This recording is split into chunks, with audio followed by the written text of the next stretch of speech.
Hey guys, it's Kevin the Murphy guys. I'm reviewing this is a movie that I was very much looking forward to. I've been wanting to see it for a while now, and it's finally come out, and that, of course, is Game Night.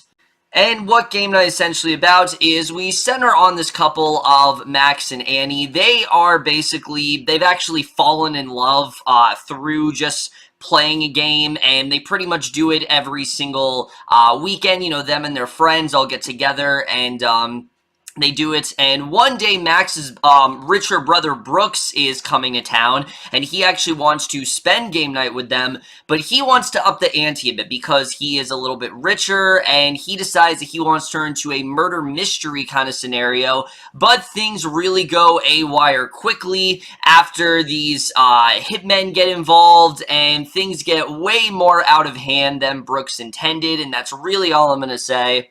So Game Night in general, I was real looking forward to this movie, especially in a year where it really does not seem like we have a lot of good comedies, especially from the trailers. This does not seem like a kind year for comedies at all. This is one of the only ones that I was somewhat optimistic about. I'm like, you know what? This is an original concept. We haven't really seen something like this before. It's got a really talented cast. I genuinely thought this movie had a lot of potential, despite the fact it was being directed by the people who did Vacation. I never saw Vacation, so that didn't affect me, you know, as much as it might have someone else, but I was still obviously cautiously optimistic going into it, and honestly coming out, I don't know why I was ever worried, because Game Night is everything I hoped it would be. I fucking loved Game Night. This is easily one of the best comedies, I think, this entire decade, and in my opinion is a perfect example of what comedies nowadays really should be. But we're just getting into it right now, starting off with the cast. And right off the bat, that is easily one of the best things about this movie. I think, honestly, everyone here did a fantastic job. So good to the point where there really isn't a standout. I think, honestly, everyone really does get their moment to shine here. But let's first talk about Jason Bateman and Rachel McAdams. These two are fantastic together. I really did love their characters. You know, obviously, like I said, they did fall in love through Game Night, and they get us into their relationship very quickly. But they also have this side storyline going on where they're trying to have this baby, and, you know, Jason Bateman is kind of reluctant to, while Rachel McAdams is willing to do it, and I really liked their chemistry here. I thought their romance actually worked very well, and I really want to see them work together again. I really did believe that these two were a married couple. I did believe, you know, that they would actually love each other, and I thought they had a lot of really fun moments together. Particularly Rachel McAdams, I think, really stole the show in a lot of scenes, but these two in general, I just really thought that they carried this entire film. You know, Jason Bateman's sort of sardonic comedy mixed with Rachel McAdams' more sort of physical comedy, I thought worked hand in hand very well, and like I said, I definitely want to see them work together again after this film for sure, because they were both fantastic here. But someone else I really do want to talk about is Kyle Chandler as a character of Brooks, because it isn't the easiest character to portray, because on one hand, you could look at this guy and say, oh, he's just an asshole. I mean, he's someone who, you know, he really is just better than Max, and he's always trying to beat him, and he's just trying to be an asshole, but that's not really the way Chandler goes about. The way Chandler goes about is that, yes, he is an asshole, but he's kind of unaware of it. He really is good-natured and good-intentioned, but he's really just gone into a very dark path, and I thought that actually works very well for this film. I really did like Chandler's delivery. I think he did a really great job in this movie for sure. He's one of those actors that, in my opinion, always delivers. I think he really did a great job here. I thought the relation between him and Jason Bateman was actually very well realized, and definitely for me, he was probably one of the biggest surprises of this entire film. He's not the biggest surprise, we'll get to that in a little bit, but he definitely did a really good job, and I was very impressed by him here, as always. But now let's get to the rest of the cast, because like I said, I think everyone else really did a great job, but easily the biggest surprise is Billy Magnussen in this movie, because you guys have known, I have not been really a fan of him at all. Almost everything I've seen him, I found him very annoying. I found him to be the worst part of the movie. He keeps getting put into these films where he's like the only white guy, and it really is just not bode well for his career at all. let me just say, this is exactly the film I think he needed, because he was hilarious here. And what I really loved is that he is playing the sort of dumb one in the group, but he's not a complete idiot. He does have some common sense at points. He's just a little bit slower than others, and I thought his delivery worked really well here. This is what I want to see Billy Magnussen did. Don't make him the annoying brother. Don't make him someone who just spurts out all these annoying things. This is the role to give him. I really did love him in this movie. He was very funny here. Sharon Horgan as well, I also really did like. Lamone Morris and Kylie Bunbury, they were both really good. And finally, Jesse Plemons. Jesse Plemons in this movie, I thought was hilarious. I said there wasn't a scene stealer, but I will say this. Every scene that he's in, he pretty much does steal. I mean, from the moment we meet this guy, there's just something very creepy and eerie about him. I'm not going to get into what's really going on with this character, but let's just say he is very much associated with game nights, and things have not really gone well for him, and I really did like where they took his character. He was so fun in this movie. To me, it seemed like he was having the most fun of everyone, and I think he really just did a great job here. But again, I really do want to attribute that the whole cast in general, I think is some of the best chemistry I've seen all year. I think they just work so well together, and if these people were not in this movie, I do not think this film would be nearly as entertaining and nearly as turned out as well as it did. But now let's get to the directing and the writing, because like I said, going into this film, I think that's the thing people were most skeptical about, the directing being, John Francis Daley and Jonathan Goldstein.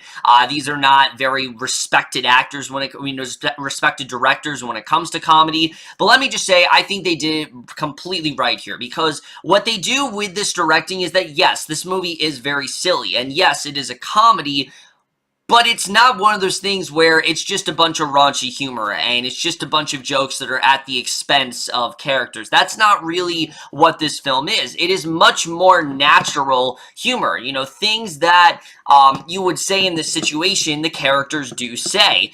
Things that, you would think about, the characters do think about. These characters aren't complete idiots, and I thought the directing was very well done there. I was howling with laughter pretty much throughout this whole movie. In fact, I don't recall laughing this hard at comedy in quite a while. Even Girls Trip, I did not laugh as hard as with this movie. I will definitely say that. Yes, I said it right now. I do think this movie is a little bit better than Girls Trip. Girls Trip was a fantastic comedy, don't get me wrong, but if I had to choose, I probably would go with Game Night. I laughed even harder in this one. And the thing that also really surprised me, though, are the dramatic moments. There actually are some really nice moments of genuine heart and emotion, and that's something I really wasn't expecting. I mean, sure, there are some subplots in this movie, but like I said, they're actually handled quite well, and I definitely really did enjoy it overall. So the tone right off the bat, it's definitely the right tone. I thought it was very well executed, and I was definitely impressed by that. But the writing as well, I also really liked here, because the way they go about the writing, again, this could have gone completely wrong. They could have just made this another raunchy comedy, but they really don't do that. Really, the biggest thing about this movie is that it is a film about two brothers. It's a film about two brothers who are kind of jealous of each other. One wants to be better than the other, but it's a lot more than that. That's something, like I said, that I really did enjoy. The characters in this movie, I actually found really interesting. They're not just these one-joke characters. Like, for example, Brooks isn't just an asshole. There definitely is more to him. Someone like Ryan, he's not just the dimwit of the group. There is a little bit more to him than, maybe you didn't see in the trailer. There's a subplot between this black couple they hang out with, Kevin and Michelle. They're not just this couple that, are going through this one situation. I mean, sure, there's something really funny that happens, because in a conversation, he finds out that Michelle has basically slept with a celebrity, and he spends like the rest of the film trying to figure out who it actually was. I thought that was really funny, but even that they do take somewhat seriously, and I was overall very impressed by how layered these characters really was, and that very much did surprise me. But also, this film has a lot of clever humor, and if you've ever been to a game night or you're really good with trivia, I think this film's really going to connect with you. There were a lot of jokes in here that I really did understand, a lot of great pop culture references, but it's not one of those things where it feels like they're trying to be modern, they're trying to be relevant. In fact, 99% of the references in this movie are films from like the 1980s and 90s. I mean, maybe not 99%, but a good portion of them are not modern references, which made sense. I mean, these characters, you know, they're in like their mid 40s. They're not like, you know, young people. They're middle aged for the most part, and I thought that did make a lot of sense. I really did like where they went with that, and I'm glad that it wasn't just, you know, them trying to be relevant and modern like a lot of comedies try to do. And there was a lot of really clever humor there. I really did enjoy it. You know, sometimes the movie can get really dark when you get Jesse Plemons in there, but the movie doesn't try to be dark for the sake of being dark. It also doesn't try to put these characters through as much torture as they really could have. A lot of comedies nowadays think you gotta go big when it comes to graphic, and this film really doesn't do that. Sure, there is a lot of stuff these characters get involved in. For example, I mean, the gun that Jason Bateman and Rachel McAdams find, you saw that in the trailer, and that, you know, it was really funny there, but it's not nearly as funny as it is in the actual movie itself. And even something like that, it's not, you know, they're not overdoing it when it comes to the violence, and that's something I was definitely impressed by overall. And like I said, just the story, I have not seen a concept for a comedy this original in a while, and that's one of the things that stuck out to me immediately, and that's one of the things I think that really does propel this film. Part of this film does kind of, you really do get into the mystery, like the mystery in general, I really was getting into. I wanted to know, you know, what was real, what wasn't, because there are quite a lot of twists, and that's something I did enjoy. However, I will say that is one of the things that did put a dampener on this film, because the third act of this movie, a lot of people have talked about this, they do throw a lot of twists at you, and some of them work and some of them don't, and especially one that is very late in the film. It's introduced, a certain character pops up, I'm not going to say who it is, but a certain face pops up, and it just didn't really work for me. I don't know if it 100% connected. I get what they were going for, but I just don't think it really worked out. It seemed like they were just trying to have a really thrilling, very action-type climax, and like I said, I just don't know if it really worked out there. I don't really know, you know, why they had to throw this twist in there last minute, and it just got a little overcomplicated. Also, there are some characters in this movie that don't really get the necessary conclusion that they need to, particularly the way Billy Magnussen's character ends things, you know, him and Sharon Horgan's relationship in the movie. At first, you know, you think, oh, these two are going to end up together, and because, I mean, obviously, you know, they're co-workers and everything, but you think they're going to end up together, and, you know, without saying anything, it doesn't necessarily go that way, and that's something that did surprise me a little bit, and I wasn't 100% satisfied with the way that send-off was done. The cinematography here is actually really great. I actually really do like the way the cinematography was done. It kind of reminded me of 21 Jump Street, where they really do put a lot of effort into some of the action scenes, and that's something I was definitely very impressed by. The score I really did enjoy, a lot of great 80s music and stuff like that, and the editing. For me, this film really did fly by. Sure, it's an hour and 40 minutes, but I never really felt the length. I was into it pretty much the entire time, and even the third act, while I did think it got overcomplicated, it never really dragged. It was still entertaining. It was still a lot of fun. It never really lost that for me. I was into this pretty much the entire time, and there really isn't too much that I didn't like about this film besides those two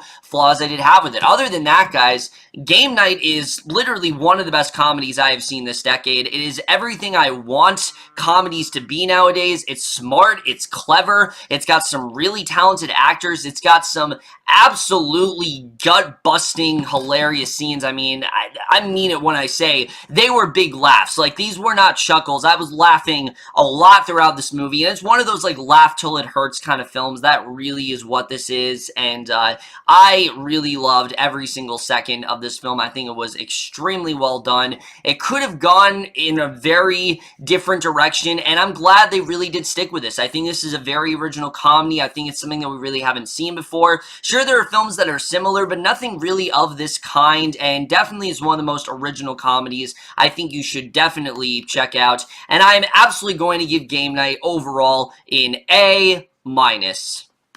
So over, guys, my review of Game Night. Let me know what you guys thought of this movie overall, left your thoughts, and please check out this movie if you haven't. Even if you aren't a fan of comedies, I think you will enjoy this one. Like I said, it's a lot more entertaining than most comedies that do come out nowadays, and I definitely think you should check it out. But that's my review. Hope you guys enjoyed. See you guys in my next video, and I will see you guys for that. Okay, bye.